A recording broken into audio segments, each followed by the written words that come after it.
Do t'ju tregojmë se si mund ta konsumoni ujin për të marrë më shumë vlera prej tij, për t'ia shtuar vlerat edhe ujit, edhe për t'ia shtuar shëndetit 2-3 elementë më shumë. Patjetër, për shembull, neve mund të marrim të përgatisim, sidomos për fëmijët që janë pak tekanjoz, ose edhe për ata të rritur që nuk e duan ta marrin propolisin në mënyrë të drejtë për drejtë.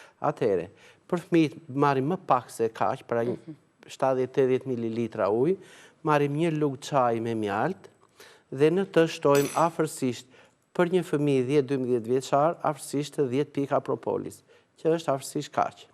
E hedhim këtë, shtojmë në të edhe mjaltin, për një të rritur mund të shtojmë pak më tepër për shembull, dhe çfarë do të bëjmë? Ndërkohë që kemi për shembull atë mjaltin, 1 lugë çaj, bëjmë përzierjen e tij dhe mjalti të tretet pak e nga pak.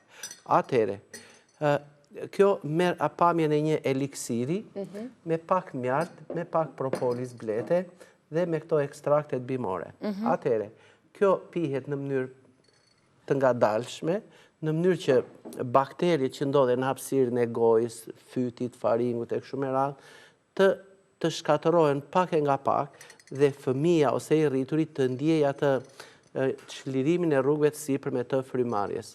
Kjo pihet për shembull për 2-3 minuta. Fëmijëve mund t'u japim edhe me lugën e çajit, kështu lug në mënyrë të vazhdueshme, qoftë sikur edhe për 5 minuta le të zgjati ajo dhënia pak e nga pak, i bën jashtëzakonisht mirë. Kjo nuk është se ka lidhje patjetër me një gjendje virusale, po kjo mund të jetë një praktike e përditshme gjithë secilit për ta konsumuar në mënyrë të tillë. Po patjetër, dhe kjo nuk bën asgjë tjetër veç se rrit rezistencën e organizmit.